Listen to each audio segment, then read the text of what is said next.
fait, je me suis interrogée sur mon rapport à l'argent. Et j'en ai jamais eu beaucoup vraiment, enfin non, pas du tout même. Et ça a été souvent un problème, ça a été souvent un manque. Enfin, j'ai beaucoup manqué d'argent. Et en fait, aujourd'hui, je me rends compte que, je sais pas si je vais bien l'exprimer, mais peut-être je pourrais faire autrement. Je pourrais avoir un meilleur niveau de vie. Mais il y a comme une croyance limitante un peu qui m'en empêche. Et cette croyance, c'est que j'ai peur, moi, de gagner beaucoup d'argent, plus d'argent que j'ai maintenant, parce que j'ai peur de pas savoir partager. Et j'ai peur de reproduire de l'injustice, de l'oppression et et de trahir. Exécuté par qui? Fabrice Florent.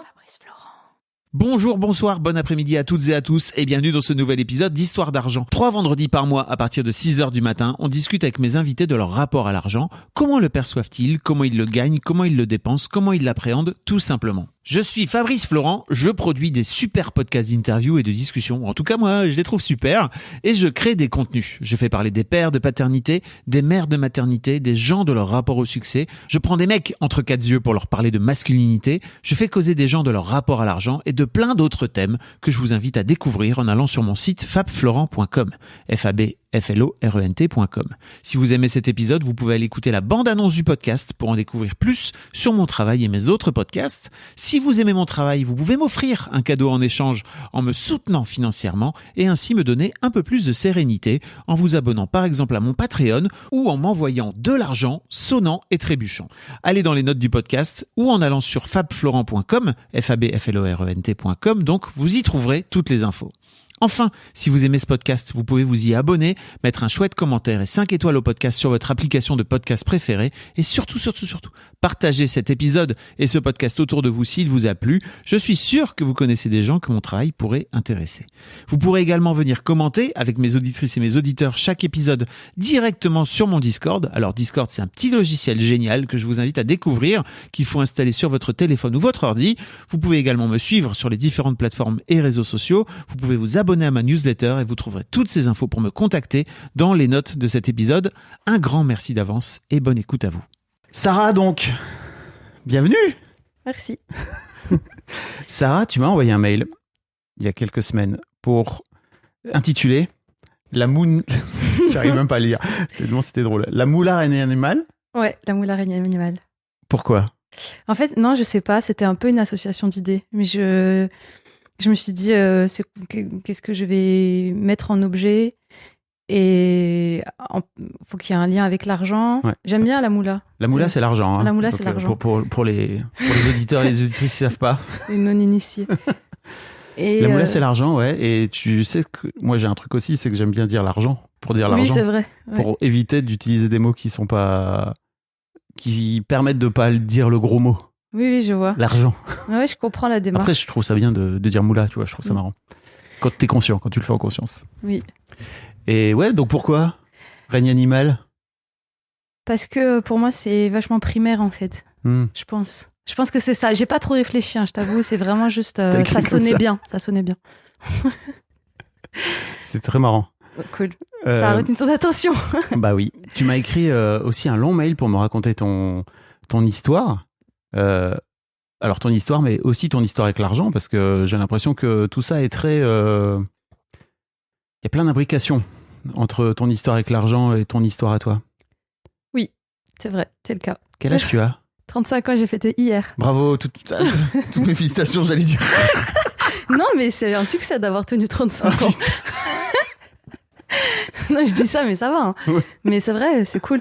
Après, j'ai ce truc-là, forcément, de me dire, ça fait peur un peu parce que, je sais pas, le temps avance et tout. Je me sens pas. Enfin, je me sens encore quand même. C'est pas que je me sens jeune dans ma tête, mais je. Déjà, tu dis la moula. Excuse-moi. Ouais, ça va. Non, mais tu vois, c'est très adulte comme âge, tu vois. D'ailleurs, tu vois, les cartes SNCF, je sais pas quoi, là, elles s'arrêtent à 34 ans, un truc comme ça. Ou, tu vois, il y a beaucoup de trucs un peu comme ça. Là, tu vas rentrer dans la carte vermeille, hein, c'est direct pour les vieux, quoi. C'est la prochaine étape. Voilà, c'est ça. Pour le 3e âge. Et en même temps, je pense de plus en plus, et je me le dis de plus en plus, que c'est un privilège. Et qu'est-ce qui est un privilège? De vieillir, enfin, de prendre de l'âge, quoi, d'avancer dans la vie. Et je pense beaucoup à ça parce que quand j'étais ado, J'étais terrifiée, moi, de devenir adulte. J'étais incapable de me projeter. Je pense que c'est le cas de beaucoup de gens, hein. Mais moi, j'étais persuadée que ça allait se terminer avant, en fait. Ouais, non, vraiment. Que t'allais mourir avant. Ouais. T'avais l'idée que t'allais pouvoir mourir avant? Ouais, j'espérais même. Ouais. Non, mais dans le sens... Ouais, t'as une histoire difficile. Non, mais c'est pas que je voulais... J'ai jamais eu de trucs suicidaires ou quoi. Mais je me suis dit que ça allait être encore plus compliqué et que j'allais jamais y arriver, quoi. Donc je me suis dit, avec un peu de chance, ça va bien se goupiller, il va se passer un truc. Et... Donc, t'as pas eu d'idée suicidaire, mais quand même, tu te disais, tôt ou tard, maybe, je m'en sors bien et je meurs, quoi. Ce qui est quand même... J'ai pas eu d'idée suicidaire, mais je me suis dit, quand même, il y avait moyen de mourir à un moment donné, que ça serait sympa. Ça serait peut-être un peu... Peut-être je serais peinardo à ce moment-là. C'est un peu ça? Ouais, c'est l'idée. Putain. Okay. Bienvenue, donc, dans l'épisode avec Sarah. Non, mais ça va pas être déprimant, hein. Bah, en plus, c'est-à-dire que ton histoire est... On peut dire que ton histoire est difficile. T'as pas une histoire très simple. Ouais. Et que je te disais, tu m'as écrit un long mail et en même temps, t'y mets plein d'humour, d'intelligence et de recul, quoi, tu vois, parce que... Ça fait plaisir. Ouais. D'ailleurs, tu cherches à écrire, c'est ça? Tu veux devenir scénariste? Ou tu l'es déjà? Ouais, je suis officiellement depuis janvier. Bravo. Ouais, ça fait plaisir aussi. Ok. Et en fait, je développe un long métrage, une fiction. Voilà. C'est vraiment la meilleure nouvelle de l'année. La classe. Ouais, de fou. Et tu vas nous expliquer un petit peu comment t'es arrivé là? Parce que, a priori, t'étais pas parti du tout pour... Non, j'avais pas les bonnes cartes au départ. Pour t'en sortir. Bah bravo. Merci. Franchement. Tu peux peut-être nous expliquer un petit peu, assez rapidement, tu vois, en quelques minutes, ce dont tu veux parler dans cet épisode? Ok. Tu vas me guider parce que je suis pas très synthétique. Moi, je t'ai écrit, je me souviens que j'écoutais beaucoup d'épisodes d'histoires d'argent. Ouais. Et il y en a plein qui étaient super intéressants. Et en fait, je me suis interrogée sur mon rapport à l'argent. Et j'en ai jamais eu beaucoup vraiment, enfin non, pas du tout même. Et ça a été souvent un problème, ça a été souvent un manque. Enfin, j'ai beaucoup manqué d'argent. Et en fait, aujourd'hui, je me rends compte que, je sais pas si je vais bien l'exprimer, mais peut-être je pourrais faire autrement. Je pourrais avoir un meilleur niveau de vie, mais il y a comme une croyance limitante un peu qui m'en empêche. Et cette croyance, c'est que j'ai peur, moi, de gagner beaucoup d'argent, plus d'argent que j'ai maintenant, parce que j'ai peur de pas savoir partager et j'ai peur de reproduire de l'injustice, de l'oppression et et de trahir. Voilà. Je sais pas pourquoi, mais j'ai en ce moment, tu sais, j'ai un peu des thèmes parfois. Régulièrement, j'ai des thèmes qui se chevauchent. Là, tu sais, j'ai des invités random qui ont strictement rien à voir. En fait, là, c'est vraiment ça. En ce moment, j'ai beaucoup d'argent malhonnête. Ah, trop bien. Bah non. Parce que non. C'est intéressant comme histoire. Et beaucoup d'histoires de maman fucked up. Ah bah voilà. Des femmes qui viennent me raconter leurs histoires avec leur mère compliquée. Ah bah on y va alors. J'en ai plein d'histoires aussi. J'en ai plein. Et ok, donc l'autre truc que tu m'as dit aussi, c'est que au début de ton mail, tu m'as dit je sais que parce que tu dis aujourd'hui je gagne ma vie et tout. Je sais que je devrais pas dire je gagne ma vie parce que c'est un truc que je répète souvent. Mais en fait, littéralement, j'ai la sensation que si j'arrête de gagner ma vie, je vais la perdre au premier degré. Oui. Ouais, je pense que j'ai vraiment ce... Enfin, pour moi, l'argent, c'est un... Comment dire? Moi, je viens d'un milieu où si tu n'en as pas, tu crèves, en fait. C'est marche ou crève. Et je sais pas, il y a plein de trucs, je pense, qui ont forgé cette perception. Tu te rends compte aujourd'hui que cette croyance-là que tu as, j'ai un peu l'impression que t'en es sorti. Je sais pas. T'es là dans mon canapé, en train de me raconter ton histoire d'argent, tu vois. C'est-à-dire que pour moi, t'es déjà dans un niveau où t'es sorti de là. Mais ça, c'est la sphère consciente de mon cerveau. Ok. Et je pense que je suis quand même vachement mue par mon inconscient, comme beaucoup de gens. Oui. Et je pense que dans mon inconscient, il y a encore beaucoup ce truc-là. Et je suis... je sais que là, j'ai traversé une période où j'étais très angoissée par l'argent. Et en fait, où j'avais des projections très négatives de me dire que j'allais pas m'en sortir, que ça allait être de plus en plus difficile, en fait. Parce que, en fait, moi, j'ai fait plein de jobs à la con, tu vois. Enfin, je vais pas dire job à la con, mais voilà, des jobs alimentaires. Voilà, des jobs qui sont motivés que pour aller chercher un billet par-ci, par-là. Et c'est un truc qui peut être limite même un peu valorisant, tu vois, quand t'es dans la vingtaine et tout. Franchement, j'ai fait plein de trucs et c'est... En fait, d'avoir la conscience que tu peux te démerder. Ouais, c'est ça. Ouais. Et de l'expérimenter. Ouais. Vraiment. Ouais. Mais donc, déjà, rien que... Enfin, tu vois, tu le sais, quoi. Je le sais, tu mais l'as déjà fait. Oui, mais j'ai pas envie que ce soit tout ça ma vie. Ok. Tu vois. Ouais, ça, je comprends. En vrai, j'ai un désir d'ascension que peut-être j'assume pas totalement. Et c'est vraiment la plus... Est-ce que Sarah, tu serais de gauche, par hasard? Je sais pas ce que ça veut dire de gauche. Non, mais je dis ça parce que souvent aussi, les gens qui viennent avec une projection de la malhonnêteté sur l'argent, ils viennent aussi avec souvent des idées. Et j'en suis, moi, tu vois. Donc je me considère un peu comme de gauche, je crois. Okay. Mais j'essaie de sortir de ça parce que ça m'a bien pourri la vie, l'air de rien. Bah après, comment dire, par rapport à l'argent, tu veux dire, enfin, par rapport au fait que ce soit teinté de malhonnêteté. Forcément, si tu as de l'argent, comme tu l'as dit tout à l'heure, tu vas créer des inégalités et tu vas devenir une mauvaise personne, en fait. Oui. C'est ça. Oui, ça, c'est vrai que ça, c'est ce que je crois, ouais. Mais parce que pour moi, l'argent, ça modifie ton comportement. T'es sûr de ça? J'en suis pas sûre, mais je le pense, ouais. Je pense que ça modifie ton comportement. C'est comme une drogue, un peu. Alors, je sais que, enfin, moi, j'ai pas vraiment l'expérience de pouvoir dire ça, mais je sais pas comment dire. En tout cas, moi, je sais que dans ce que, voilà, je peux parler de mon expérience. Petit à petit, j'ai quand même montré certains échelons sociaux. Oui. Et on va en parler. Ouais. Et j'ai accédé à un petit peu de confort que j'avais pas au départ. Et dès que tu accèdes à un peu de confort, t'as pas envie de le perdre. Oui. Et j'ai du mal à me sentir légitime de ça. Pour moi, c'est déjà quelque chose qui crée de l'inégalité. Ok. Oui, parce que tu devrais pas si bien vivre après tout. Hein. Quelle idée aussi. Ouais, non, j'ai un rapport de Flagelle-toi, culpabilité. un petit coup. Non, je sais. C'est un peu fucked up. Bah après, ouais, il y a beaucoup de gens qui se sentent coupables aussi. Ouais, mais c'est pour ça que je fais ce podcast aussi. C'est qu'à un moment donné... En fait, t'as raison, c'est sans doute une croyance limitante de croire ça et qui t'empêche de peut-être gagner plus.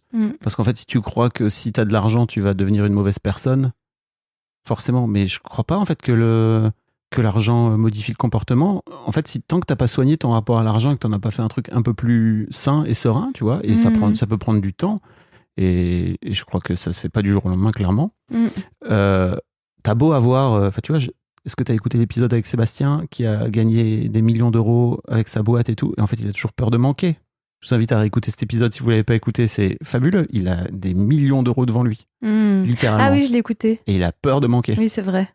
Et il culpabilise de prendre une chambre à 700 balles à l'hôtel alors qu'il pourrait acheter l'hôtel, littéralement. Ouais. Donc... Mais parce que c'est pas rationnel. Enfin, tes invités, bien sûr. Ils l'expriment souvent, c'est pas rationnel. Oui. Bien sûr que c'est jamais rationnel, c'est une peur. Ouais. Donc ça sort de nulle part. Et je crois que les peurs, dans notre monde moderne, elles sont pas vraiment rationnelles tant qu'il n'y a pas devant nous un lion ou un ours, tu vois, qui peut nous bouffer. Elles sont beaucoup dans nos têtes, quoi. Bon, Sarah, j'ai envie de te poser la première question pour commencer. Ah oui. Si je te dis argent, qu'est-ce que ça t'évoque? Bah, ça va sembler paradoxal avec ce que j'ai dit avant, mais en fait, ça m'évoque la liberté. Ouais. On n'est pas une contradiction près. Hein. Je suis un être complexe. Bah, on est tous des êtres complexes. Ok. Ouais, ça m'évoque la liberté. Pourquoi? Pour moi, quand t'as de l'argent, t'as pas besoin de t'en soucier. Donc t'es libre. Donc ton quotidien, il n'est pas motivé par la nécessité. Il n'est pas motivé par le fait d'en gagner, puisque t'en as. Donc tu peux faire autre chose. Et effectivement, comme tu le dis, c'est-à-dire qu'à partir du moment où tu commences à avoir de l'argent, t'as peur de le perdre. Ou de perdre ce confort que ça t'amène, ou de cette liberté que ça t'amène. Ouais. Et tu vois, le fait d'écrire, là... Donc pour ton fameux long métrage. Ouais. Bonsoir. Inch'Allah, on verra. Hein, mais ouais. Mais je me suis rendu compte, tu vois, j'étais salariée jusqu'à décembre 2022 et je suis passée au chômage en janvier, quoi. Une catastrophe. Vraiment, bon, je vais pas rentrer dans enfin, en gros, moi, je subis vraiment de plein fouet les réformes et tout. J'ai récupéré des anciens droits du temps où j'étais surveillante dans un collège. Enfin, bref, l'enfer. Mais bon, bref, en gros, je suis au chômage. Enfin, là, je bosse. T'es au chômage, mais avec T'es au chômage, mais avec, en gros, les droits que t'avais quand t'avais un bon salaire. Ouais, c'est ça. Okay. Mais j'avais, en plus, de base, mon dernier salaire, il était pas ouf non plus. Donc, je retourne. Enfin, bref, c'est un peu relou, mais bon, quoi qu'il en soit, ce que je voulais dire, c'est que je me suis octroyé je me dis, bah, tant mieux, j'ai le chômage, donc j'ai du temps et je vais pouvoir écrire et tout. Enfin, parce qu'en fait, je me rends compte vraiment à quel point, les activités artistiques comme ça, écrire surtout, je trouve, et ben ça te prend tout ton espace mental. Enfin, t'as besoin de tout ton espace mental pour vraiment produire quelque chose. Parce que moi, je n'écris pas de 8h à 16h, je suis pas derrière mon ordinateur à écrire. Mais si je travaille à côté, si je fais un job ou quoi, je vais absolument pas, j'ai pas la place en fait. Ça circule pas, ça navigue pas dans mon cerveau et tout. Donc, je me suis rendu compte du luxe d'avoir du temps. Alors même avec mon chômage de merde, mais c'est un luxe et je comprends en fait pourquoi la plupart des artistes en fait ils viennent de milieux bourgeois parce qu'en fait ils n'ont pas besoin de se soucier d'aller chercher de quoi payer leur loyer quoi. Enfin bon, est-ce que je suis un petit peu comment dire, je fais peut-être un petit peu des généralités hein, mais oui, parce qu'encore une fois il y a des gens qui viennent de milieux bourgeois et qui sont ultra flippés ou alors qui n'ont pas de sous devant eux. Ouais, mais ce que je veux dire par là c'est que c'est encore plus difficile pour des gens qui viennent d'un milieu très populaire, très précaire, d'envisager une carrière artistique, quoi qu'elle soit. Il y a une sorte d'horizon indépassable, en fait. Mais même avant, quand j'étais plus jeune, j'arrivais même pas à envisager ça. Pour moi, c'était même pas, c'était pas ma vie. Alors, je vais faire une association là, mais peut-être on aura l'occasion d'en parler. Mais pour moi, c'était un truc de blanc. Ouais. Tu vois, c'est un truc de truc de français, non, c'est pas ça. De français, ta mère ouais. disait. Ma mère, elle dit français, moi je dis blanc. Ah, ok. Ouais. Et en fait, tu vois, c'est intéressant parce que ce que tu parles sur le bourgeois, pour moi, ça vient plutôt aussi taper ce que Bourdieu appelle le capital culturel, quoi. Tu vois, c'est-à-dire que tes parents, ils vont peut-être t'amener dans des endroits où tu vas peut-être pouvoir voir et te projeter dans ce genre de métier. Là où j'imagine que c'est pas le même délire, quoi. Non, pas du tout. Pas du tout. Ok. Donc pour toi, c'est la liberté et en même temps, c'est quand même compliqué parce que tu te dis putain, mais en fait, à partir du moment où j'ai de l'argent, peut-être que je peux perdre la liberté. Donc peut-être que. Est-ce que c'est vraiment ça ? De quoi ? J'ai pas compris, pardon. Pardon, je vais reformuler. Donc pour toi, l'argent, c'est la liberté. Oui. Et en fait, tu dis en même temps, c'est un peu paradoxal avec ce que je viens de dire parce que tu as peur, si tu as de l'argent, de perdre ce confort qui te l'apporte. Mais en fait, je disais que c'était paradoxal par rapport au fait que je pense que j'ai une vision un peu négative de l'argent à la base, où c'est un truc qui crée de l'inégalité, etc. Et en même temps, je te dis, oui, mais c'est la liberté. C'est pour ça, en fait, que je trouvais que c'était un paradoxe. Mais je pense que c'est les deux, en fait. Bien sûr. Et surtout, c'est peut-être rien, même. C'est-à-dire que c'est peut-être juste un moyen de transaction. Ok, je vais réfléchir à ça. C'est ce que j'essaie de faire avec ce podcast. Et en fait, je commence à affiner de plus en plus, là, parce que moi, j'ai commencé il y a 1 an et demi, mais j'affine petit à petit. Et ouais, en fait, c'est peut-être juste un moyen de transaction. Ceci dit, ça n'enlève pas toute ton histoire, etc., quoi, tu vois, et tout ce qu'on t'a appris ou transmis, parce que, voilà. Ouais. Très bien. Est-ce qu'on parle de ton souvenir d'enfance lié à l'argent ? Ouais. Celui que je t'écris ? Si tu veux. Avec la baleine ? Oui. Ok. C'est pas drôle en plus. C'est vrai ? Bah, en fait, c'est trop bien. J'ai ri de tristesse, en fait. Tu vois, c'est vraiment putain, dur. Ta conclusion m'a fait rire. Ah, je m'en souviens plus. Bah, je vais raconter, vas-y. Tu raconteras à la fin. En gros, ouais, en fait, du coup, moi, j'allais tout le temps, c'est moi qui faisais les courses très tôt, en fait, avec ma mère. J'habitais qu'avec ma mère et ma petite sœur. Peut-être tu peux commencer par expliquer ton histoire. avec ta... Avec ma mère. Avec Oh là ta là, mère. mais je sais pas où commencer. T'es née en Algérie? Non, je suis pas née en Algérie, je suis née en France. Ah oui, ok. Non, mais en fait, t'as confondu parce que j'ai noté que j'ai passé plusieurs mois en Algérie. Ma mère m'a laissée là-bas quand j'étais bébé. Parce qu'en fait, elle était... voilà, je vais commencer là.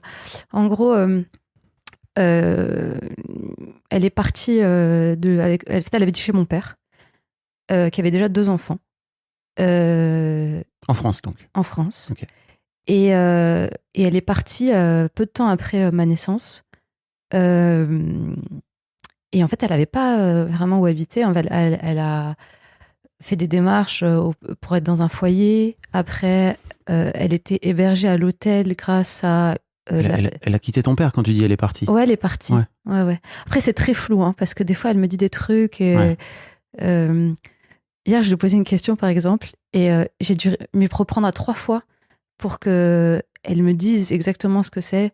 En fait, je sais pas. Par exemple, elle me disait, elle me disait qu'elle voulait avorter. Là, c'est ce qu'elle m'a dit hier. Elle m'a dit qu'elle voulait avorter, que c'est mon père qui lui a dit bon non. Elle m'a dit elle m'a dit mon père a dit c'est pas la peine. C'est... Moi, ça te fait rire au moins. Mais... c'est drôle. Ça me fait pas rire. Je suis là, putain. Mais après, et en fait, je me suis dit, mais elle m'avait jamais dit ça, tu vois. Genre, du coup, j'étais là, mais t'es sûre, t'as dit, parce que pour moi, c'est pas un truc qui ressemble à ma mère, tu vois. Et au bout de 3 fois, elle me dit, non, mais j'ai dit ça par provocation. Genre, en gros, mais pourtant, elle était bizarre. Elle m'a dit, oui, parce qu'on envisageait peut-être d'aller en Angleterre, je sais pas quoi, parce qu'elle avait dépassé, tu vois. Bon, bref. Bon, pardon. Donc, elle s'en va. En fait, elle a des galères comme ça, où elle est logée à l'hôtel, dans des foyers un peu, nanana. Et au final, ça va, mais elle se dit qu'elle va me laisser un peu en Algérie. J'ai peut-être 1 an à ce moment-là, 1 an et demi. Et le temps qu'elle se fasse une situation. Du coup, moi, je suis restée plusieurs mois dans la famille de ma mère, en Algérie. Je pense que j'ai pas compris grand-chose. Hein. Tu m'étonnes. Je pense que j'ai une grosse blessure d'abandon aussi à ce niveau-là. Et elle est quand même revenue me chercher. Et en fait, elle avait trouvé un studio. Et quand elle est revenue, apparemment, il était squatté, ce studio. Donc, elle est allée... je sais plus ce qui s'est passé là. Il y a eu un épisode en mode elle est allée chez les flics. Et en fait, ils voulaient me placer. Donc, elle s'est barrée. Et après, on était dans le 17e arrondissement, dans une chambre de bonne, que quelqu'un qui connaît bien ma mère, en fait, à ce moment-là, il venait de la rencontrer, tu vois, mais depuis tout ce temps, il l'a beaucoup aidé. Et c'est un bourgeois. C'est un bienfaiteur, un peu. Il travaillait à l'Agence française du développement. Et je sais pas comment ils se sont connus avec ma mère, mais il l'a beaucoup aidé. Vraiment, il l'a énormément aidé. Et en fait, il avait une chambre de bonne qui appartenait à sa famille dans le 17e. Et on a pu rester plusieurs années. Moi, je suis allée à l'école maternelle à côté. C'était à côté du parc Monceau, rue de Prony. Alors, pour les gens qui connaissent pas Paris, c'est les quartiers plutôt chicos. Ah, de fou. Ouais. Chicos, quoi. C'est très propre. Même le trottoir, on dirait que personne ne marche dessus. Et du coup, je suis allée à l'école maternelle là-bas. Et après, ma mère a connu le père de ma sœur. Et on allait habiter à Pantin. Avant la gentrification, bien avant. Bon, bref. Et du coup, pardon, je viens du coup à ce souvenir d'enfance. Du coup, on habitait là-bas. Et moi, elle m'a responsabilisée très tôt. Donc, je faisais je faisais les cours, je faisais plein de trucs. Et un soir, elle me demande d'aller chercher du sel. Et il y avait un casino en bas de la maison, en haut de la tour. Et je traînais un peu, je voulais pas y aller, je trépignais parce que j'avais pas envie. Enfin, j'étais tout le temps fatiguée parce qu'elle m'en demandait beaucoup, en fait. Et j'ai attendu. T'avais 8-9 ans, c'est ça? Ouais, 8-9 ans. Et j'ai attendu vraiment c'est juste avant que ça ferme, tu vois. Donc j'y vais. Et en fait, j'ai pris le sel de la marque La Baleine. Parce que j'aimais bien les baleines. Et parce que je crois qu'au fond, je voulais aussi un truc de la marque, tu vois, d'un truc de, voilà. Et je suis remontée. Et en fait, j'avais pas du tout conscience d'à quel point ça allait créer un cataclysme. Hein. Même si j'avais l'habitude de ma mère déjà. Hein. C'est quelqu'un de, très instable psychologiquement et très violent. Et donc, elle a fait une crise. Comment dire ? Tu racontes qu'elle a fait une crise. Mais en fait, ma mère, C'était trop cher. Ah oui, c'était trop cher. Bien sûr, c'est pour ça qu'elle a fait une crise. Et en plus, bah, du coup, en fait, après, elle m'a forcé à y retourner, mais c'était fermé parce que j'avais attendu la dernière minute. Voilà. Donc tu t'es retrouvée comme une gamine de 8-9 ans à flipper ta race parce que tu te disais, oh, bah ça y est, je vais pas pouvoir J'avais peur de rentrer, ouais. Parce que, comme je t'ai dit, ma mère, c'était quelqu'un d'extrêmement violent et elle a je sais pas comment dire ça de manière un peu pudique, mais c'est quelqu'un de violent physiquement, psychologiquement. Tu t'es fait taper. Ouais, elle me tabassait. Ouais. et en fait, juste à sa décharge, elle vient d'une histoire très très violente, d'un pays qui a une histoire très violente aussi. Je sais pas comment expliquer ça, mais enfin, je me suis beaucoup documentée sur la colonisation et sur la manière. Il y a une psychiatre qui s'appelle Samah Jaber, qui est palestinienne et qui parle de l'impact en fait de l'occupation et de la manière dont ça déshumanise les gens et comment en fait après, et c'est un peu le taf de Frantz Fanon aussi, hein, qui parle de la manière dont en fait on intègre, on internalise en fait la déshumanisation et on la transmet à ses enfants et je pense que ma mère elle avait été très maltraitée et qu'en fait c'est une violence qu'elle a reproduit et moi je l'ai reproduit sur ma sœur. On va en parler. Voilà. Et ça me faisait, juste pour conclure sur cette histoire de baleine, ça m'a fait rire parce que t'as mis entre parenthèses, aujourd'hui j'aime toujours les baleines. Ouais, c'est mon animal spirituel. Eh ben. C'est vrai, ça m'émeut beaucoup. Rien n'arrive par hasard. Donc ouais, tu disais que t'as beaucoup reproduit, t'as reproduit de la violence sur ta sœur, c'est ça? Ouais. Ouais. Énormément. Donc ta petite sœur de 6 ans de moins que toi, c'est ça? 7 ans. 7 ans. Ouais. Ok. Tu t'en veux? Beaucoup. Tu lui as demandé pardon? Ah. Okay, je croyais que ça serait plus. Oui, j'essaye. Mais... Non, c'est dur. En fait, j'ai beaucoup changé. Même, on en reparlera après. Enfin, je sais pas, c'est après donc on en parle, mais voilà, il y a une période de ma vie où j'étais très très à la dérive. Et on en parlera si tu veux en parler. Oui, non, ça me dérange pas. Mais où j'étais pas. En fait, j'ai jamais été une grande sœur pour elle, tu vois. Genre, à part le fait de m'occuper d'elle concrètement, tu vois, parce qu'elle était petite. Mais j'ai pas été un modèle, loin de là. Et du coup, mais par contre, depuis que je me suis. En gros, parce que pour pas faire de mystère, il y a toute une première partie de ma vie où je me défonçais, ou voilà. Et à un moment donné, j'ai arrêté, j'avais 26 ans, j'ai tout arrêté, parce que c'était ça ou crever. Et depuis, de là à maintenant, je suis une autre personne. Et je suis une autre personne pour ma sœur aussi. Donc, okay. Donc elle le voit. Merci. Ouais, c'est un taf de ouf. J'imagine. Enfin, j'imagine pas d'ailleurs. Je sais pas, parce que je suis pas tombé dans la drogue et tout. Drogue, alcool, c'est ça? Ouais, enfin, plus médicaments, alcool. Ouais. Et après, après tu fais pas la fine bouche, hein, quand même, tu penses qu'il y a.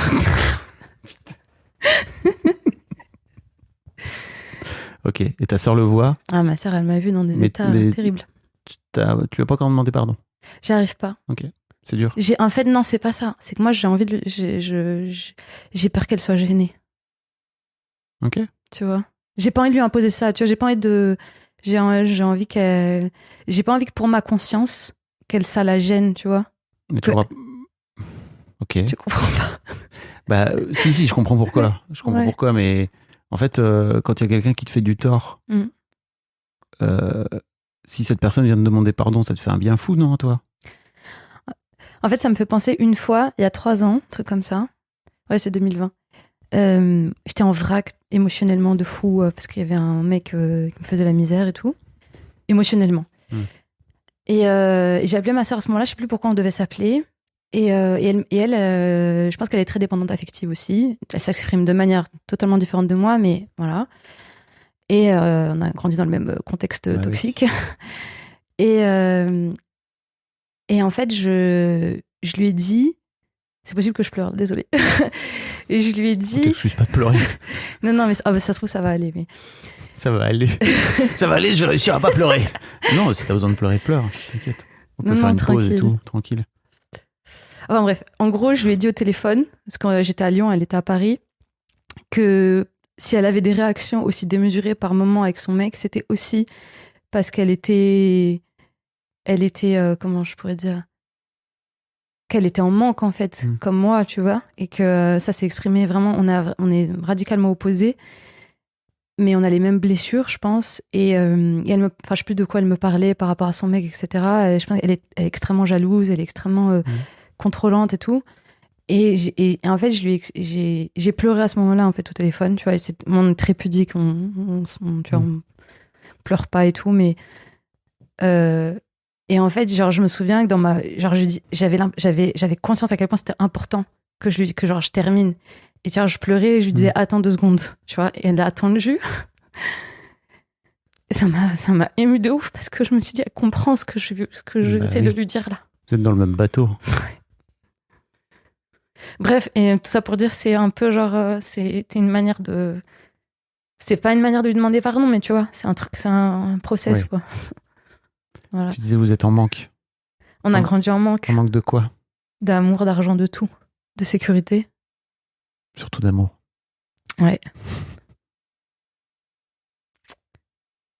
Ouais. Parce qu'en fait, une fois que t'as l'amour.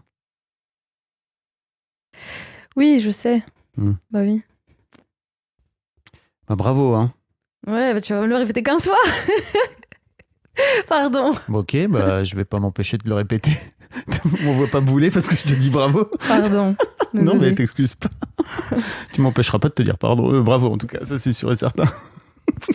Ok. Ok. Je vais essayer de l'encaisser. Encaisser les bravos, putain. C'est pas cool d'avoir quelqu'un en face de toi qui te dit putain, mais bien wesh. Parfois ça me gêne. Ouais. Bah oui. Dis donc. autant de liens, autant de connexions d'un coup. Oh là là, et dis donc, ça fait peur. Ouais, je comprends. On parle pas du tout d'argent là pour l'instant, mais je trouve en fait c'est tellement lié. Oui, c'est lié parce que... Je peux parler? Ouais. Oui. Pardon. Non, mais c'est parce que j'y ai pas beaucoup pensé à ça et je me suis dit, j'espère que ça va pas trop dévier sur des trucs... Enfin, et en même temps, pas un peu... Enfin, voilà, c'est... Mais je pense que c'est vraiment lié parce que moi, ma mère, enfin, tu vois, la manière dont son comportement m'a impactée, si elle avait eu les moyens de vivre, si elle n'était pas, parce que ma mère, elle a développé un mode survie en fait, tu vois. Je sais pas comment dire ça. Moi, j'ai eu l'impression de vivre avec un animal féroce un peu, tu vois, qui était obligée d'être comme ça parce que c'était de la survie. Et donc, si elle avait eu peut-être plus les moyens d'être, peut-être qu'elle aurait été un peu fucked up, mais pas autant. Tu vois. Et puis peut-être que si elle avait eu de l'amour aussi de ses parents. Aussi. Parce qu'en fait, dans ce podcast, on parle pas d'argent en vrai. Hein. Je crois vraiment qu'on parle beaucoup d'amour. Aussi, c'est un peu le lien de tous les épisodes, j'ai l'impression. D'amour de soi, d'amour des autres, d'amour des parents, d'amour de machin, bref. Ouais. Tu as un petit mouchoir? Non, ça va. Ok. J'aime bien renifler. Non, je rigole. J'aime bien renifler. Pour tout le monde va être content. Coucou les misophones. On vous adore. Ok. Le truc dont je voulais te parler, Sarah, c'est, tu l'as mentionné très rapidement, mais cette école, parce que tu allais à l'école au niveau de Monceau, là, dans le 17e. Ouais. J'imagine école ultra UP. Et en fait, quand vous avez déménagé à Pantin, ta mère a fait en sorte que tu restes là. C'est ça. Ce qui est déjà, en vrai, pas mal, mais peut-être pas tant, tu vas me dire. Oui, je vois ce que tu veux dire. C'est cool de se dire, ok, ma môme, elle est dans une bonne école, je vais la laisser dans un bon environnement, quoi. En fait, ça a été très déterminant pour moi d'aller dans cette école, et pas forcément, en bien et en mal. Du coup, voilà, j'allais. On habitait dans cette chambre de bonne rue de Prony. Après, on a déménagé à Pantin. C'était l'année où je passais en primaire. Et du coup, je suis restée dans cette école qui était à Terne, à 2 pas des Champs-Élysées. Donc ouais, c'est vraiment très, c'est très bourgeois, quoi. Et moi, à l'époque, je comprenais pas pourquoi j'étais exclue, pourquoi j'étais différente. En fait, j'avais pas conscience que c'était une question d'argent, que c'était une question que on n'avait pas les mêmes codes, les mêmes références, et que j'étais un peu à côté de la plaque, moi, à côté de leur vie à eux. Tu vois. Et je me sentais rejetée, et objectivement, j'étais rejetée. Et il y avait énormément de racisme aussi qui se mêlait à ça. Comme je t'ai dit dans mon mail, il y avait très peu d'enfants racisés dans l'école. On était très peu. Et du coup, on était vraiment la minorité. Et je pense qu'on était en plus tous plus ou moins de milieux populaires. Donc voilà, en fait, ça a été très dur. J'étais pas du tout épanouie. Enfin, c'est bizarre de dire ça comme ça, mais Non, c'est pas bizarre. J'étais malheureuse, en fait. Tu racontais que le peu de gamins racisés qui étaient dans l'école, ils faisaient en sorte de développer des stratégies pour se faire accepter. Ouais. Et je disais, il y en avait un qui était fils d'épicier, donc il avait tout le temps des bonbons sur lui, avec lui. Et du coup, c'était un peu une monnaie d'échange pour avoir des amis. Je vous invite à aller. Je vous mettrai un petit lien sur Instagram où on en parle avec Juliette Cat justement d'acheter l'amour. Ouais. Comment t'achètes l'amour avec des bons becs ou autre chose. Il y en avait un autre qui était assez brutal comme petit garçon et c'était comme ça qu'il se faisait accepter des autres garçons. Ouais. Voilà. Masculinité toxique, bonjour. Ah bah oui. Et pourquoi pas, après tout, hein, si ça permet de se faire accepter. Bah oui. Ça fait partie aussi des trucs qui font que la masculinité toxique est toxique, quoi. Ok. Et ça, pourquoi tu dis que ça a été déterminant ? Parce que, en fait, par la suite, donc déjà, moi, quand je suis partie de cette école, j'avais 10 ans, quoi. Après le CM2, je suis allée au collège à Pantin. Donc vraiment, gros choc culturel, quoi. Thermique, même. Tu m'étonnes. Et c'est marrant parce que ça, c'est un truc vraiment, enfin, je trouve important. J'étais pas bonne élève, moi, à l'école primaire. J'avais pas... C'était pas une question de... Je sais pas, j'avais du mal à être concentrée. J'avais des maîtresses aussi qui étaient très racistes. Bon, bref, j'étais pas bonne élève. Ce qui n'est pas des masses. Non. D'une manière générale, je crois, pour les gamins, à être valorisés, quoi, à se sentir valorisés. Ouais, complètement. Et donc, bref, je suis allée au collège en 6e à Pantin. Et j'ai eu les félicitations au premier trimestre, les encouragements au deuxième, mais après, plus rien. Ça, c'est un peu dégringolé. Mais ce que je veux dire par là, c'est que après, quand je l'ai pas compris sur le moment, mais après, je me suis rendu compte à quel point il y avait une différence de niveau. Parce que moi, j'étais mauvaise élève dans le 17e. Et j'ai eu les félicitations. J'ai pas changé entre-temps. J'avais beaucoup plus de connaissances que mes camarades qui eux, étaient à l'école dans le 93 et tout. Et ça, t'avais 10 ans, 11 ans, quoi. 11 ans, ouais. Et c'est fou, parce qu'en y repensant, après, je me suis dit, non, mais c'est pas une blague, en fait. Il y a vraiment une grosse différence de niveau. Moi, je l'ai vraiment vu à travers mon parcours. Donc oui, et c'est déterminant aussi parce que à ce moment-là, moi, je me suis sentie déclassée. Et comme je t'ai écrit dans mon mail, j'avais beau avoir été humiliée tous les jours dans cette école. Une fois que j'étais partie de cette école, de cet environnement, tout ce que je voulais, c'était y retourner. Et dans ma vie... Pourquoi tu voulais y retourner ? Je sais pas, je me sentais déclassée, en fait. Je me sentais rejetée. Et c'était cool de te sentir rejetée ? Non, mais je voulais retourner là-bas, je sais pas. C'est le syndrome de Stockholm. Ok. Non, je sais pas. Je sais pas. Mais excuse-moi, mais c'est parce que tu avais la sensation que tu te sentais déclassée, mais tu étais dans un environnement, comme tu dis, plus propre, avec les trottoirs plus propres. Ouais. De fou. Ouais. C'était mieux là-bas. Tu vois. Même si tu n'y étais pas, en fait, fondamentalement. Même si je t'ai pas accepté, j'ai gardé cette perception que c'est mieux, tu vois. Et après, toute ma vie, je pense que ça a été déterminant parce que toute ma vie, après, j'ai cherché à... Comment je pourrais dire ça ? J'ai toujours cherché à avoir des... Enfin, inconsciemment, mais j'en ai pris conscience avec du recul et en analysant, mais j'ai toujours cherché à avoir des amis qui avaient un meilleur niveau de vie que moi. En ayant du mal, du coup, à suivre un peu leur rythme, mais en faisant semblant, forcément. Enfin bon, voilà. Et je sais pas trop quoi dire de plus, mais voilà, ça a été déterminant par rapport à ça. Parce qu'aujourd'hui, en fait, tu travailles dans l'audiovisuel. t'es scénariste. Mhm. Bah ouais. T'as la sensation que peut-être finalement ce coup de pouce de la part de ta mère, de te montrer un autre univers, alors que certes qui t'en a fait chier des ronds de pendule, j'imagine, par d'autres aspects, mais est-ce que t'as la sensation que ça t'a ouvert un horizon peut-être ? Oui. Ok. Oui, je dirais. Oui, en même temps, ça me fait chier de l'admettre et tout, mais oui, c'est vrai. Pourquoi ça te fait chier de l'admettre ? Parce que c'est injuste, tu vois. C'est injuste. Mais oui, et en fait, voilà, peut-être que j'arrive à mieux c'est que forcément, en fait, dans des classes moyennes bourgeoises, t'as accès à beaucoup plus de trucs, en fait, t'as accès à beaucoup plus de connaissances, t'as accès à t'es beaucoup plus ouvert, en fait, sur les trucs de la culture, etc. Et enfin, tu vois, je pense que ce qui m'a sauvée dans ma vie, c'est que j'ai toujours été curieuse. Et donc, à partir du moment où on te montre un truc qui a l'air intéressant, que tu sais que ça existe, et ben, même si c'est hors de ta portée, tu sais que ça existe. Bien sûr. Donc, tu vas essayer d'aller le chercher. Tu peux pas imaginer un truc que tu ne sais pas qui existe, quoi. Voilà. Ton cerveau, il a quand même des limites, quoi. Ton imagination. Ok. Je t'ai pas parlé de mon beau-père. Non, je t'ai pas parlé de mon père, je crois. Non.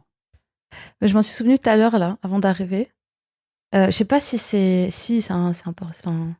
Bon, mon beau-père, du coup, il est pas resté très longtemps avec ma mère. C'est pas mon beau-père d'ailleurs concrètement, puisqu'ils n'ont jamais été mariés, mais bon, c'est le père de ma sœur. C'était quelqu'un d'assez gentil finalement dans mon environnement. C'était rare, donc j'ai retenu.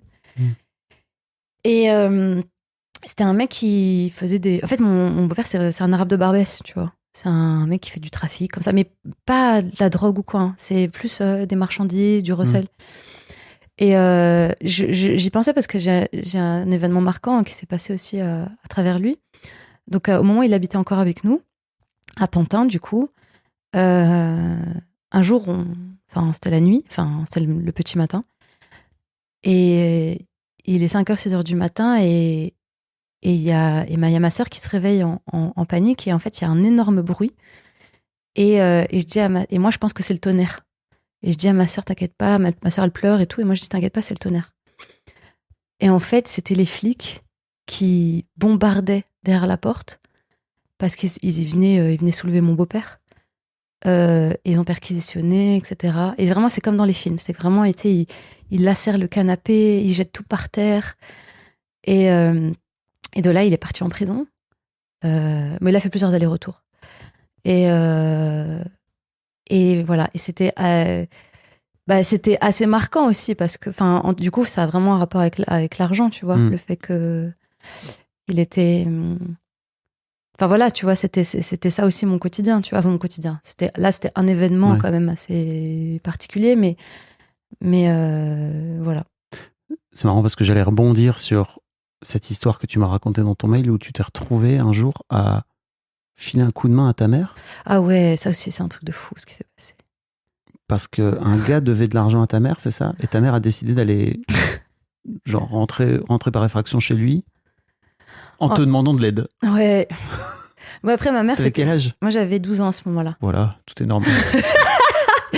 Mais en fait, concrètement, elle a fait un cambriolage. Oui, c'est comme ça qu'on appelle ça. Oui.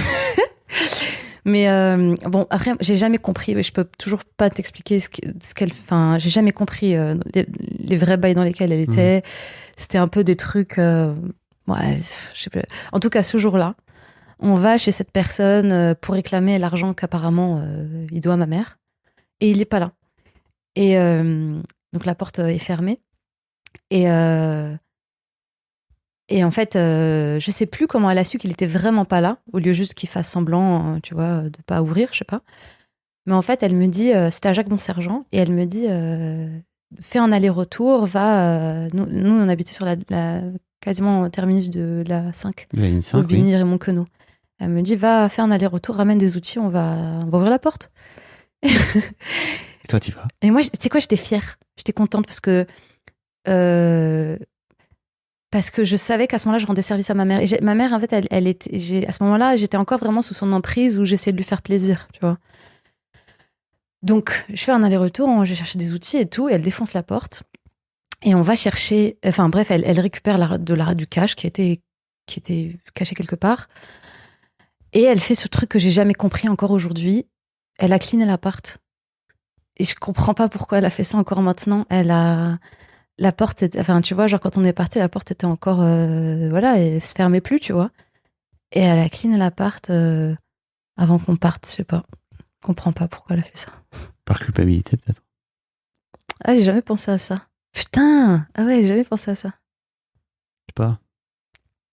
Bon, voilà, il se passait des trucs un peu comme ça, tu vois. Et en fait, j'allais dire, c'est dingue parce que tu me racontes aussi que, en fait, ta mère qui t'a quelque part éduqué à cambrioler ce jour-là, à voler, quoi. Et qui, en plus, de ce fait-là, il n'y a pas de ligne morale, quoi, tu vois. Elle te demande en plus de lui filer un coup de main. Tu finis par lui prendre de l'argent qui lui appartenait. Là, c'est quand tu parles tu lui as pris 10 000 balles, non? Ouais. En fait, c'était de l'argent qui était sur mon livret A. Ouais. Qui appartenait ni à moi ni à ma mère, apparemment. Je lui ai reposé la question hier. Elle m'a dit non, je t'assure, c'était pas à moi et tout. Tu m'as mis vraiment dans la merde et tout. Et c'était de l'argent qu'elle gardait, en fait, pour quelqu'un. Encore une fois, je sais pas. Je sais pas. C'est incroyable. Tu te rends compte à quel point t'as des moments complets de ta vie qui sont des zones grises. Ouais. C'est à la fois... Je vois que tu le prends bien, quoi, tu vois, mais tu sais juste, mais en fait, d'où viennent ces 10 000 balles? Aucune idée. En tout cas, moi, je les ai fumées. Et j'avais 23, 24 ans. Tu les as fumées littéralement? Bah non, je sais. Non, tu les as pas fumées en plus. Non, en fait, c'est juste que... Bon, c'était la période où je commençais vraiment à dériver, tu vois, dans ma vie, où j'arrivais pas du tout à suivre à la fac. J'ai eu beaucoup de mal, moi, en allant à la fac. Alors, pourquoi? Ça, je te l'ai dit dans mon mail. Quand je me suis inscrite... Alors, quand j'ai l'année de ma terminale, j'avais aucune idée, mais alors aucune idée de ce que je devais faire après. C'est la fille qui était à côté de moi, en remplissant le formulaire après le bac, et je lui ai dit, je sais pas quoi remplir. Et elle m'a dit, fais comme moi. Et donc, c'était licence de lettres à la Sorbonne, je sais pas quoi. En même temps, je me suis dit, c'est cool, la Sorbonne et tout, ça fait bien. Et donc, j'ai fait... et en fait, la Sorbonne, les 2 premières années, c'est à Malesherbes. Donc, c'est dans le 17e. Retour à la case départ. Ouais. Et c'était extrêmement violent. Parce que j'ai toujours voulu y retourner, tu vois, dans ce microcosme bourgeois, etc. Mais j'avais toujours le sentiment de pas être à la hauteur, tu vois. Voilà, c'est ça, moi, qui m'a un peu fucked up. C'est vraiment ce truc-là de vouloir un truc à tout prix et de pas s'en sortir à la hauteur. Donc j'ai tenu... la première année, j'ai tenu 3 semaines. Je suis revenue au second semestre. Donc j'ai voilà, tant bien que mal et tout, j'ai validé certaines matières, etc. Je sais plus comment, voilà. Bon, j'ai validé 2 ans en 3, peut-être, tu vois. Et je suis arrivée à la Sorbonne. Et là, je sais pas si c'est parce que la Sorbonne, c'est genre le 5e arrondissement, donc c'est encore peut-être plus, pour moi, symboliquement, les trucs inatteignables, tu vois. C'est les beaux quartiers de Paris pour les gens qui savent pas. Ouais. Il y a le Panthéon, C'est ça. C'est très chargé, en fait, symboliquement. Ouais. Et à partir de ce moment-là, j'arrivais plus du tout à me donner un peu les moyens de réussir. J'ai fait 2 fois la 3e année. Ça veut dire quoi? Tu ne donnais plus les moyens? J'allais pas aux examens. J'arrivais pas... tu te sabotais, quoi. Ouais. Et puis même les matières où dès que je comprenais pas, en fait, moi, pendant très longtemps, dès que je comprenais pas, j'ai l'impression d'être bête. Et je me disais pas... Personne m'a appris à apprendre, tu vois, à échouer et à continuer, et échouer et à continuer, et à la fin à réussir. Tu vois, ça, c'est un truc vraiment, j'ai compris très tard. J'ai envie de te dire bravo, mais merci. Peut-être tu vas m'engueuler. Non, ça va. Bon, et aussi, à cette période, j'ai commencé à... En fait, j'ai pas parlé d'un truc, c'est que j'ai pendant des années, à partir du début de mon adolescence, j'ai eu des troubles du comportement alimentaire. Je fais beaucoup de boulimie, etc. C'est très dur aussi, ce truc-là. Je me faisais pas vomir, tu vois, moi je mangeais beaucoup. Et vraiment au point de me faire mal, quoi. Et à ce moment-là, en fait, j'ai commencé à prendre des antidépresseurs qui m'ont un peu sorti de ce truc-là, tu vois. Et j'ai commencé à sortir. J'avais pas de vie sociale avant. Et j'ai commencé à avoir une vie sociale, j'avais 20 ans. Bon, c'est pas si tard, hein, mais voilà. Et j'ai commencé du coup à boire un peu en soirée. Et en fait, ça me faisait sentir tellement vivante. Alors, parce que toute ma vie, j'étais en apnée, tu vois. Toute ma vie, j'avais ce truc-là d'avoir juste la tête un peu au-dessus pour prendre un peu d'air, mais je sais pas comment expliquer, mais voilà. Et donc, le fait de commencer à boire et tout, et associé aux médicaments, je pense, bon, ça a pas mis très longtemps avant de devenir n'importe quoi, mais il y a eu quelques mois où j'étais super heureuse. Enfin, je flottais, tu vois. Sauf que bon, voilà, hein, c'est pas une bonne idée, hein, quoi qu'il arrive. Et puis moi, j'ai un rapport addictif, de toute manière. J'allais dire, t'as l'air d'avoir un comportement compulsif, donc Ouais. c'est d'autant plus chaud, quoi. Ouais. Et voilà. Et donc c'était très compliqué de tenir ce truc des études qui, pour moi, était déjà très compliqué en soi, plus les beaux quartiers, et plus ça, je suis partie en vrille, en fait. Je suis partie en vrille et en même temps, j'avais ce truc où je voulais pas, en fait, tu vois, je sais pas, je voulais pas me laisser tomber. Tu vois, il y a un truc, il y a un moment donné, ça, j'en ai pris conscience aussi assez tard. Moi, j'ai toujours cru que je faisais jamais, enfin, comment dire, tu vois, par exemple, j'ai dit 2 fois ou 3 fois à la dérive, tu vois, et c'est vrai, mais j'ai toujours l'impression, en fait, je me suis rendu compte, je me suis jamais complètement laissé tomber, tu vois, il y a toujours un moment où j'ai lutté, tout le temps. Et bref, et du coup, bon, j'arrête la fac et je me dis, vas-y, je vais faire une espèce de formation rapide et tout, il faut que je trouve du taf rapidement. Je sais pas, tu vois, genre, et bref, et donc je fais une espèce c'est même pas une école, hein, c'était un truc, au final, c'était un truc un peu c'était un business plus qu'autre chose et qui coûtait genre 4 000 €, un truc comme ça. Et donc, je prends sur les 10 000 qui étaient sur mon livret A. Et le reste, je sais pas ce que j'en ai fait, honnêtement. Je pense que c'est parti aussi un peu en défonce, un peu en quotidien, un peu en... Je sais pas. Mais c'est un truc de fou, hein, 10 000 € en vrai. Pour moi, c'est un truc de fou. J'y pense encore et je me dis, mais c'est n'importe quoi. J'ai de la culpabilité en vrai par rapport à ça. Même si, comme je te l'ai dit... Bah déjà, tu as dépensé genre 40% pour ton avenir. Alors, non, mais c'était de la merde. Oui, c'était vraiment un très mauvais choix. Tu savais... Ok, mais en attendant, c'était un... Enfin, moi, de ce que je vois de l'extérieur, je me dis, ok, tu te dis, c'est cool, j'ai besoin d'une formation, tu te payes cette formation. Et en fait, c'est déjà un move hyper malin, quoi, tu vois, d'investissement sur soi, je trouve. Je l'ai jamais vu comme ça. Bah oui, je me doute. C'est pour ça que je me permets de te le dire. Merci, ça me fait du bien. Bah ouais. Ouais, sur le moment, je me sentais juste encore merdique, tu vois, de pas avoir fait, de pas, enfin, tu vois, de faire toujours les mauvais choix, quoi. Bah, toi-même, tu me disais que, alors, bien sûr, aujourd'hui encore, tu as de la culpabilité, alors que tu es en train de me dire depuis tout à l'heure que t'es pas né avec toutes les bonnes cartes dans la main, et je le comprends, tu vois. Ça fait partie des mauvais choix que tu peux faire quand t'as pas effectivement un papa ou maman ou un tonton qui vient te dire, tu vois, en fait, là, c'est bien si tu viens. Ouais, complètement. Bon, ça a pas marché, hein, parce que genre, c'était un peu de la merde et tout, et en fait, je suis partie sur l'île de la Réunion après. J'ai fait un service civique. C'était vraiment un prétexte, hein, pour partir. T'éloigner. Ouais. Fuir. Ouais. Fuir ta mère. Aussi, ouais. Fuir les problèmes. Ouais, mais le problème, c'est que tu les emmènes dans ta valise. Hein. Ils sont toujours là avec toi. Ah, ça, c'est sûr. Ouais. J'avais pas réglé mes problèmes d'addiction, donc je me suis beaucoup défoncée là-bas aussi.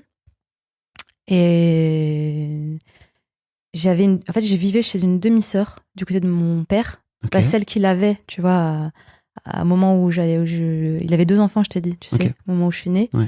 Et c'était elle l'aînée. Et en fait, elle est partie vivre sur l'île de la Réunion. Et c'est pour ça que je suis partie là-bas. En fait, je me suis dit, bon, j'ai un pied-à-terre, un pied-à-terre, comme disent les bourgeois. Et j'ai fait comme disent les bourgeois. C'est vrai, pied-à-terre, c'est pas... Ouais. Et je sais pas, je crois que j'ai payé mon billet d'avion et c'était 500 €. Et je suis partie là-bas et je faisais des travaux, en fait, parce que l'association pour laquelle je faisais un service civique, ils organisaient des travaux chez les gens qui... c'est marrant. Ah oui, ça c'est intéressant parce que j'ai fait ça. Donc je faisais des travaux chez les gens, ça s'appelait réhabilitation de logements insalubres, un truc comme ça. Et moi, j'ai fait des trucs que j'ai jamais fait de ma vie. Hein. C'est genre, je posais du carrelage, je faisais des fenêtres. Je savais pas faire, mais on me disait comment faire, je le faisais. T'apprenais. Voilà.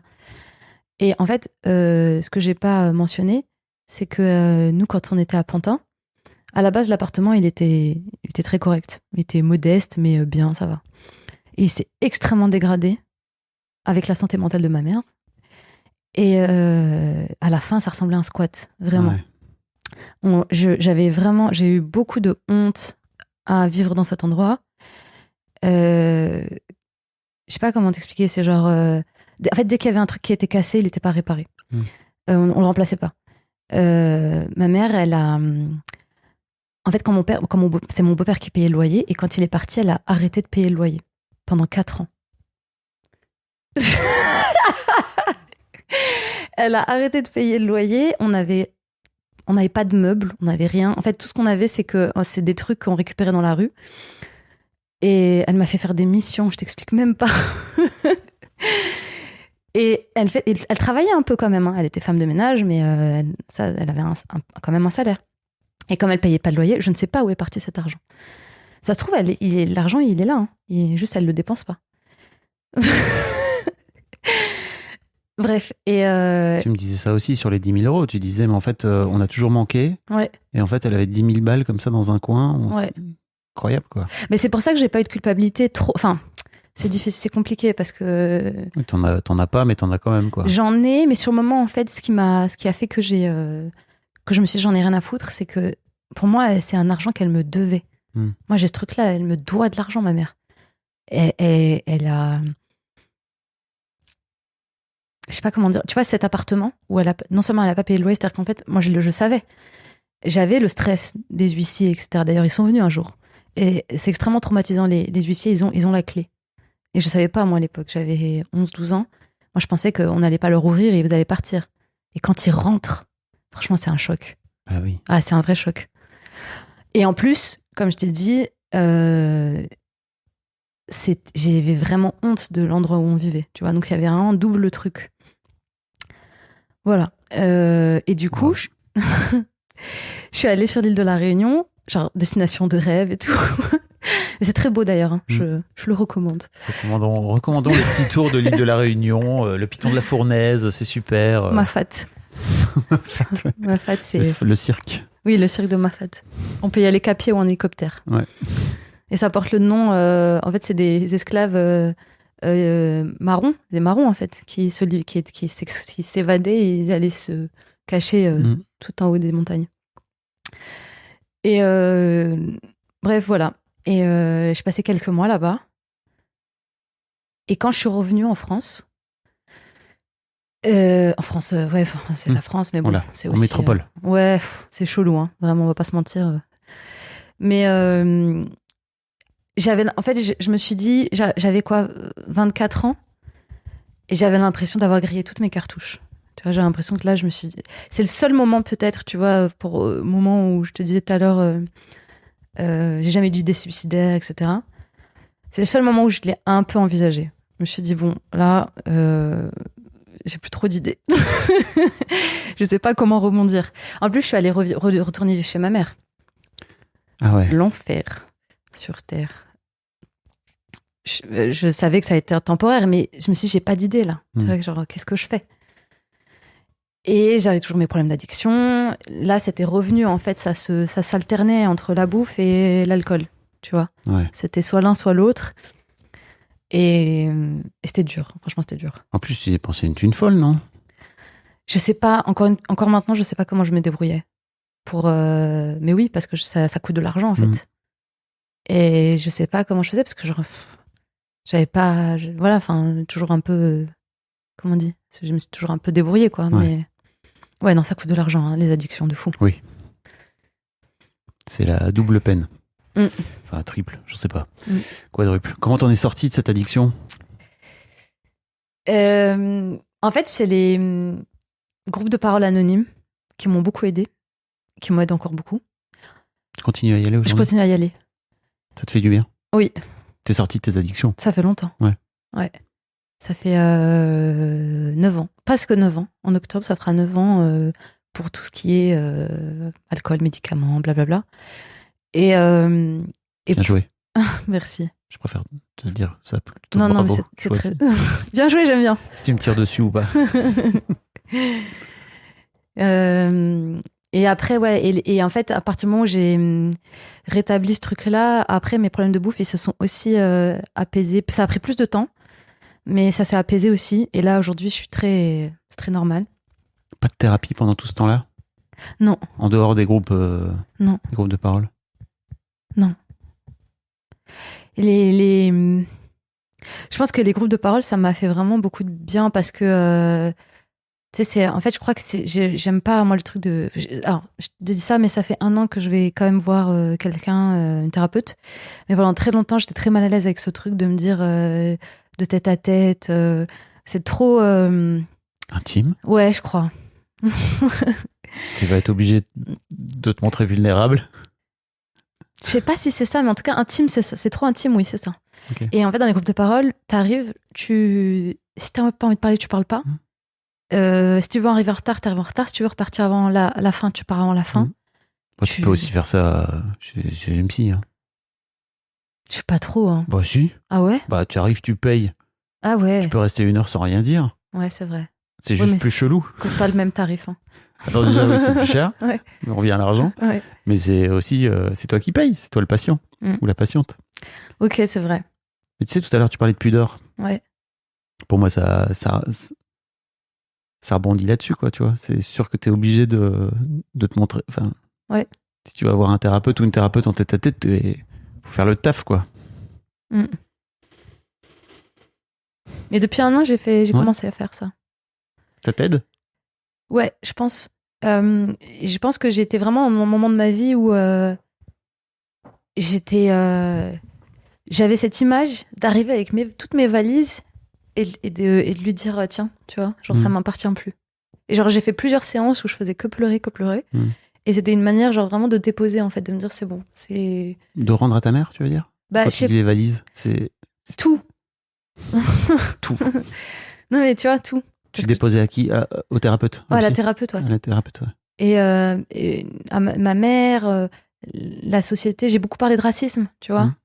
T'as de la colère aujourd'hui? Par rapport à ça? Par rapport au racisme? Au racisme. Ouais. ouais. J'essaye, tu vois, je me documente beaucoup. J'étais.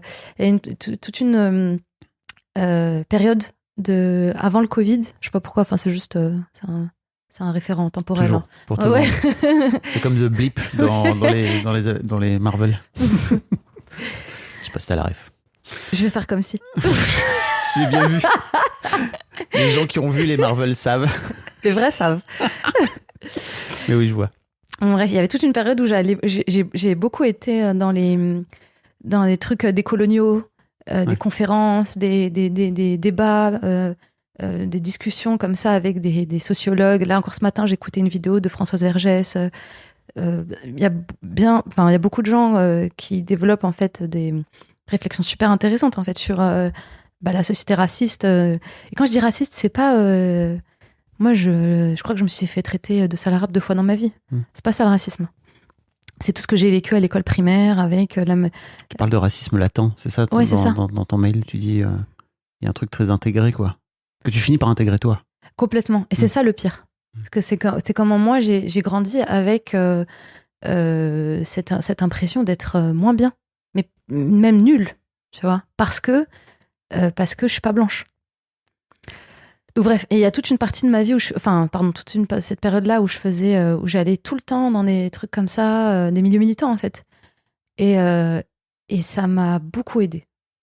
Ça m'a appris des trucs que je savais déjà, mais avec un vocabulaire savant, enfin je sais pas, tu vois, genre ça te met de la distance aussi, tu vois, avec le truc très émotionnel où c'est de la rage, tu vois, j'ai de la rage pure moi à la base. Et en fait, c'est des gens qui m'ont mis des concepts politiques, sociologiques, et c'est super. Enfin moi, ça m'a beaucoup aidé. Voilà. Okay.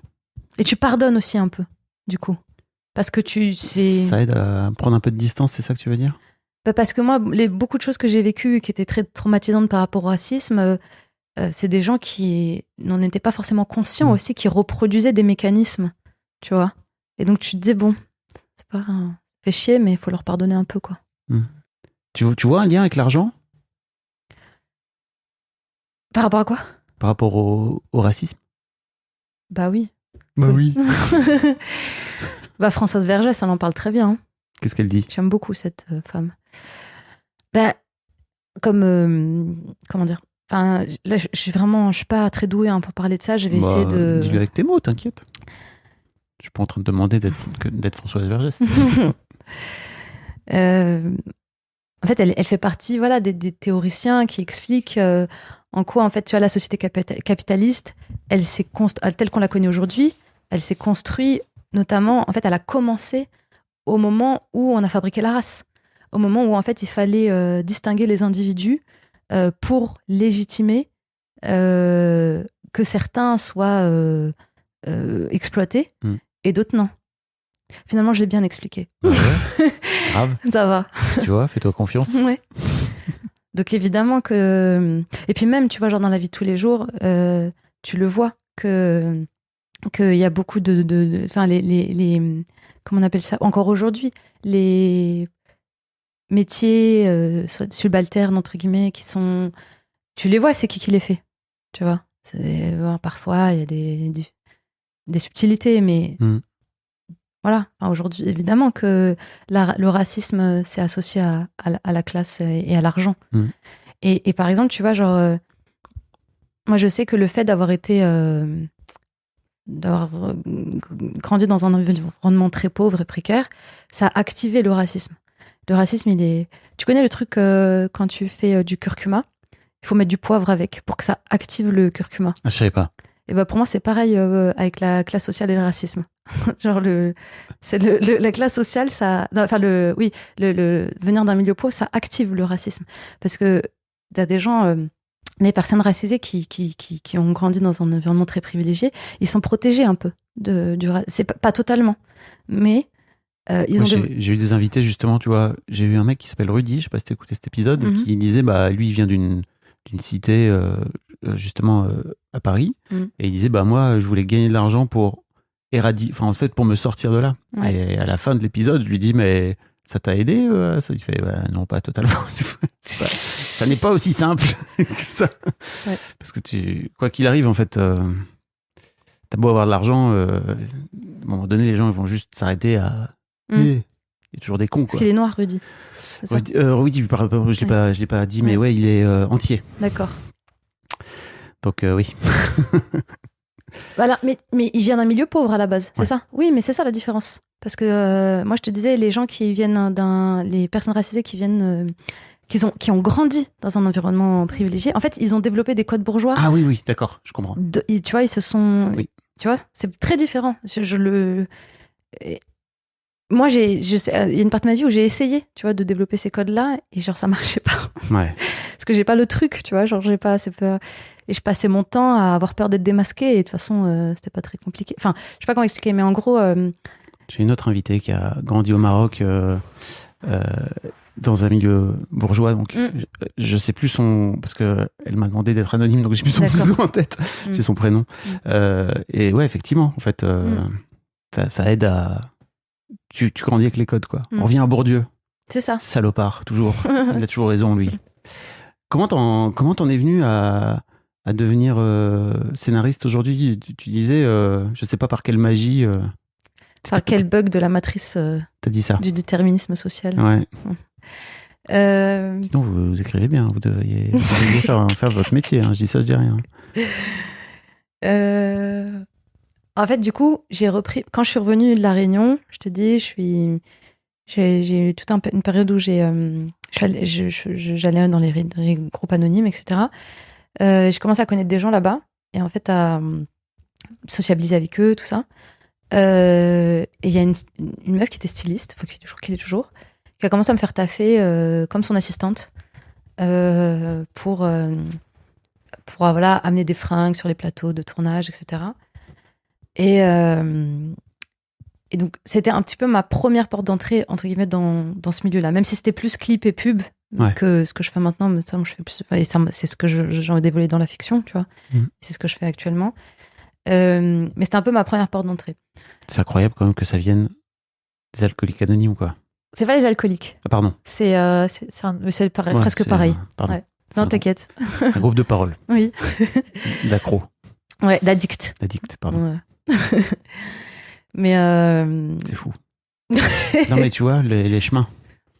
C'est toujours ça qui me fascine, moi. Ouais, je suis d'accord, c'est assez fascinant. Mais moi, à partir du moment où j'ai eu j'ai repris un peu ma vie en main, etc., où j'ai commencé, il se passait plein de trucs mystiques. Je te cache pas, et heureusement d'ailleurs, parce que j'avais besoin de ça au départ. Quand tu dis mystique, tu veux dire des trucs que tu n'expliques pas, ou alors des trucs positifs et que j'explique pas forcément. Voilà. T'as pas la sensation que c'est parce que tu t'es ouvert? Je pense que c'est aussi que j'ai arrêté de me saboter. Voilà. Donc ça, c'est sûr, ça aide. Voilà. Sans deck. Par exemple, aller aux examens de la fac, ça aurait peut-être pu aider aussi, mais ouais, effectivement. Ah, c'est cool. Donc j'ai fait ça un peu, pas très longtemps, mais quelques mois. Et puis, et ça m'a un peu remis sur des rails, tu vois. Et je me suis dit que j'avais envie de reprendre mes études.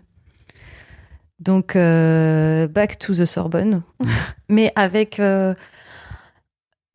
beaucoup plus de maturité émotionnelle pour encaisser, en fait, le jugement peut-être qui était beaucoup dans ma tête, hein, j'en sais rien, mais et qui découle aussi de trucs, de mécanismes sociaux et tout.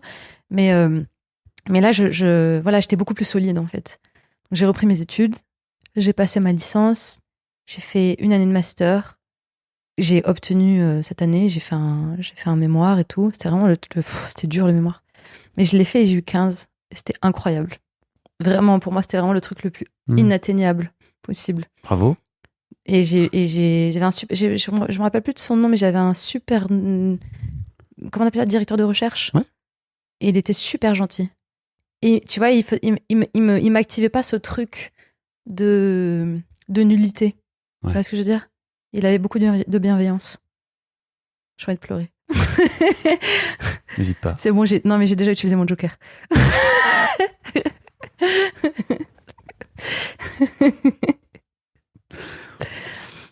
Et donc, ça t'amène là où t'es aujourd'hui, en fait, c'est ça? Alors, du coup, je vais en deuxième année de master parce que je savais pas trop ce que Et en même temps, genre, j'avais ce truc où, ok, je me suis prouvé ce que je devais me prouver. J'ai pas besoin, en fait, je m'en fous. Mais je savais pas trop quoi foutre, donc je continue en deuxième année de master. Et j'y vais un peu en cours, mais ça m'intéresse pas, tu vois. Et en fait, il y a une fille qui était super sympa aussi, que j'avais rencontrée, du coup, quand j'ai repris ma licence, que je voyais de temps en temps dans certains cours. Et un jour, je la vois dans mon amphi et elle montre une petite vidéo à une autre fille. Et elle me dit, ah ouais, c'est la petite vidéo que j'ai fait là dans la formation que je suis en ce moment. Nanana. Et je regarde et je sais pas, un peu après, je lui dis, mais c'est quoi et tout ce que tu fais? Et elle me parle, en gros, d'une espèce de... C'est pas une résidence, mais c'est des ateliers qu'elle fait ponctuellement pendant l'année, où en fait elle apprend à se servir du matériel audiovisuel et en fait entre les ateliers qui durent 4 jours, on leur donne des petits exercices à faire et c'est comme des mini courts-métrages, tu vois, mais des vidéos, bon, bref, avec un thème, tu vois. Et en fait, ça m'intéresse de fou ce qu'elle me dit, mais en même temps, j'ai toujours cette voix qui me dit non mais laisse tomber, en fait. C'est pas pour toi. Non, c'est ça. N'y va pas. Tu n'as rien à foutre là-bas. C'est ça? Ouais. Ce n'est pas légitime. Et aussi ce truc d'avoir peur d'être humilié. Tu vois, de me dire, attends, mais t'es malade ou quoi? Tu vas aller là-bas, ils vont se foutre de ta gueule, quoi. Déjà, il y avait presque une partie de moi qui pensait, mais attends, déjà, t'as eu ta licence, t'as fait une année de master et tout, genre, demande pas trop. Bon, bref, j'ai quand même fait l'inscription. Voilà. J'ai quand même fait l'inscription pour l'année d'après. Enfin bon, après, c'était genre... elle terminait sur son cursus d'atelier, donc en fait, c'était pas longtemps après, tu vois. Ils m'ont prise. Et, ça s'appelle comment cet asso, pardon? Ça s'appelle Tribu d'Hommes. Okay. Et j'ai fait... C'était 2017. J'ai fait une première année comme ça, où j'ai fait les ateliers. J'ai fait les ateliers et je faisais les trucs. Je crois que c'était... C'est possible que ce soit pendant ma deuxième année de master, finalement. J'ai peut-être fait chevaucher des trucs. Enfin, c'est pas très important. Donc, j'ai fait ça. Et après, je sais plus que... Enfin, tout ça... Enfin, il s'est passé un laps de temps où je sais plus ce que je faisais, mais à un moment donné, j'étais un peu surveillante dans un collège. Mais ce qui s'est passé surtout, c'est qu'en 2019, genre 1 an et demi après la fin du premier cursus, tu vois, les gens qui géraient la structure, ils m'ont dit on fait une deuxième année, on fait un genre de deuxième année. Est-ce que ça t'intéresse? Cette fois, ça sera un peu différent. C'est pas genre la prise en main du matériel et tout. C'est genre comme un concours de scénario. En fait, on t'accompagne sur un scénario de court métrage. Est-ce que ça t'intéresse et tout? Et c'est marrant parce qu'à ce moment-là, pareil, ça fait partie des trucs un peu mystiques. J'avais pensé à une histoire qui se passait dans un collège. Avant que je devienne surveillante en plus, où c'était un huis clos dans une salle de classe avec une professeure et ses élèves qui étaient vraiment. J'avais commencé à écrire un truc comme ça, voilà, un truc de confrontation avec une prof et ses élèves dans un milieu, voilà, dans un collège de quartier, prof bien intentionné mais poussé à bout, etc. Ouais. Et je dis et ils me disent ça et je dis ah ouais j'ai une idée et tout, donc je leur présente le truc, je leur soumets le truc. Et ils me disent OK. Et donc, je fais cette année-là. C'était 2019. Et à la fin, on est 12. Et à la fin, il en reste 4. C'est les 4 qui réalisent. Et moi, je faisais partie des 4. Donc, j'ai réalisé.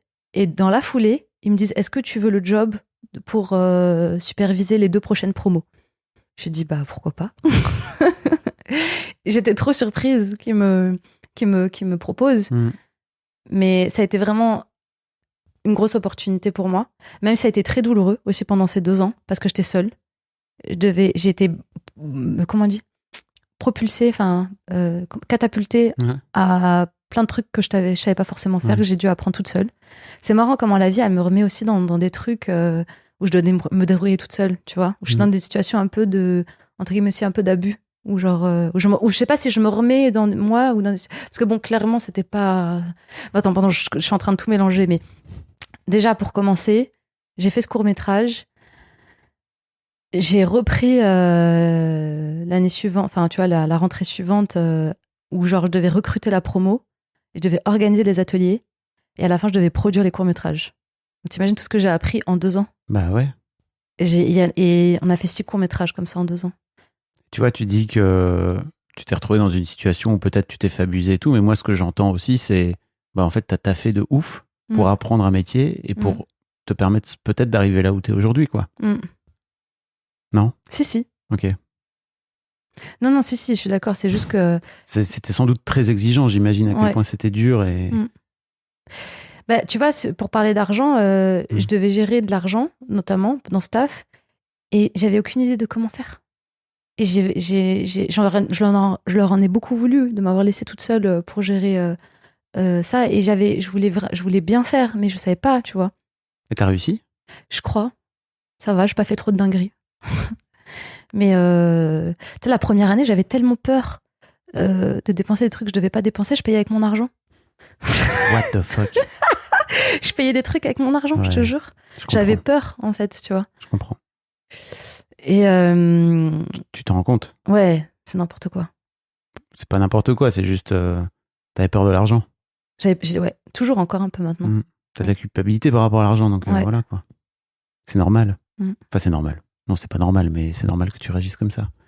L'autre truc dont tu me parlais, c'est aujourd'hui, donc t'es en train de bosser sur ton long métrage, mais tu dis, en fait, ça gagne pas bien sa vie. Non. Et en fait, y a en ce moment une grève aux États-Unis. Ah oui, des scénaristes. Des scénaristes. Ouais. Justement parce que il y a tous des graphes là qui sont en train de circuler. T'as le boss de Netflix, le boss de Disney qui se sont mis plein les fouilles. Peut-être que je me trompe, mais enfin vraiment les studios, les patrons des studios gagnent un fric fou. Et effectivement, en bas de l'échelle, on va dire ceux qui finissent par créer le contenu sont très mal payés. Donc il y a une grosse grève. Et tu me disais, en fait, t'étais en train de me dire aussi, ça m'emmerde un peu parce que j'ai pas la sensation de trouver comment me mettre à l'abri. Ouais, c'est vrai. Parce que, comme je te disais, à un moment donné, moi, je me suis donné... Enfin, comment dire? C'est pas que je me suis donné les moyens, mais... Si.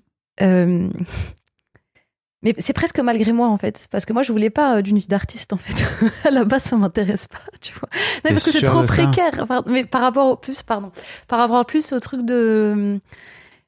moi, ça me faisait peur, en fait, de me dire, moi, dans ma tête, je voulais un salaire et une sécurité, tu vois. Mais j'ai jamais pris ce chemin en même temps.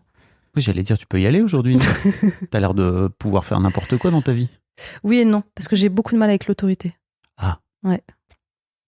Je me suis beaucoup pris la tête avec des gens. Parce que aussi, il faut dire, le travail, c'est quand même une sphère d'abus.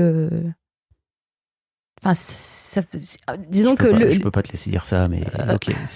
En fait.